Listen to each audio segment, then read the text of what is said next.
Hello, everyone, and welcome to a journey that could transform how you connect with people.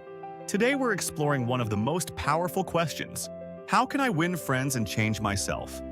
The answer lies in Dale Carnegie's timeless wisdom from How to Win Friends and Influence People, a book that has been changing lives since 1936. If you've ever struggled to connect with people or wondered why some effortlessly attract respect and friendship, this is for you. By the end, you'll have tools to become someone or others genuinely want to be around. Carnegie's most fundamental insight is this: if you want to gather honey, don't kick over the beehive. Every day, people try building relationships by criticizing mistakes and pointing out flaws. Here's the truth: criticism doesn't change people. It makes them defensive and want to fight back. Picture this: your colleague makes a mistake on an important project. Your instinct might be to say, "Why can't you ever get this right?" What happens? They feel attacked and shut down. They start seeing you as someone to avoid. Now imagine saying, "I can see you've put effort into this project. The foundation is solid.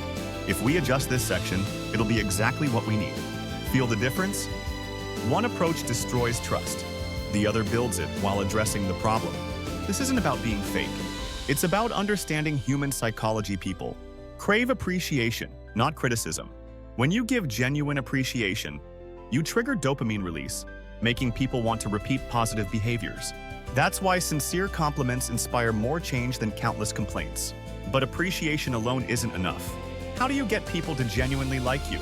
Carnegie discovered 6 principles that work like magic when applied with sincerity. First, become genuinely interested in other people. Not networking interested, but truly curious about who they are. When you ask about their life and truly listen, they feel seen and valued, associating those feelings with you. Second, smile genuinely. Not a forced smile people spot across the room, but a real smile starting in your eyes. Smiling is contagious. When you genuinely smile, mirror neurons in their brain fire, causing them to smile back. You've created a positive feedback loop. Third, remember names. Carnegie called a person's name the sweetest sound in any language to them. When someone remembers your name, you feel connected. When they forget it, you feel invisible. Fourth, be a good listener. This means truly focusing on what they're saying, asking follow-up questions, and showing you value their thoughts. In our distracted world, full attention feels like a rare gift. Fifth, talk in terms of their interests. If someone loves photography and you discuss your golf game, you've missed a connection opportunity. Ask about their latest photo shoot and listen with genuine interest. Sixth, make people feel important, sincerely. Everyone wants to matter. When you acknowledge someone's expertise or celebrate their achievements, you're fulfilling one of the deepest human needs. Notice something about these principles? They shift your focus from yourself to others. This is revolutionary because most of us are naturally self-focused. We love talking about ourselves, sharing our stories, promoting our achievements. But here's the paradox: when you make others the conversation star, you become more interesting to them. Try this in your next conversation. Instead of leading with your story, ask questions about what excites them, what challenges they face, what goals they're pursuing. Watch how their energy changes and how they start seeing you as someone special. But relationships aren't just about being liked. Sometimes you need to influence and persuade. Here's where Carnegie reveals his most counterintuitive truth. You don't win people over by arguing. He says, "A man convinced against his will is of the same opinion still." Think about the last time someone proved you wrong in an argument. Did you feel grateful? Did you immediately change your mind? Or did you feel resentful and more convinced your original position was right? So what do you do when you disagree? Carnegie suggests respecting their opinion, even when you think they're wrong. Never tell someone you're wrong directly. If you make a mistake, admit it quickly. Begin conversations friendly. Ask questions that get them saying, yes.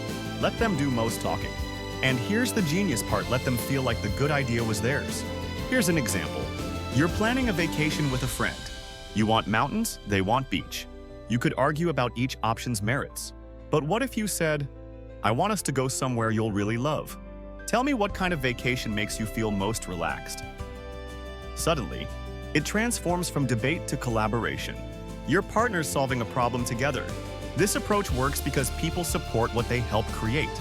When someone feels ownership over a decision, they're invested in making it work. When they feel a decision was imposed, they look for reasons why it might fail. Carnegie wants you to understand something deeper. Real transformation doesn't start with changing others. It starts with changing yourself. You cannot control how others behave, but you control how you respond. When you change your responses, others naturally change how they treat you. Start building these habits today. Show genuine kindness in small interactions. Replace criticism with encouragement. Use you more than I in conversations. Each evening, ask yourself, who did I encourage today? Who did I help feel important? When these practices become automatic, you transform into someone others are drawn to. History gives us a perfect example with Abraham Lincoln. Early in his career, Lincoln wrote scathing letters to political opponents, tearing them apart with logic. But this made enemies and created opposition.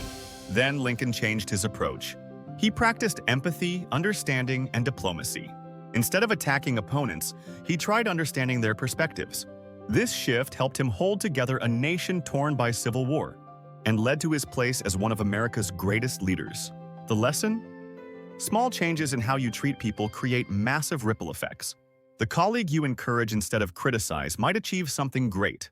The friend you really listen to might trust you with life-changing opportunities.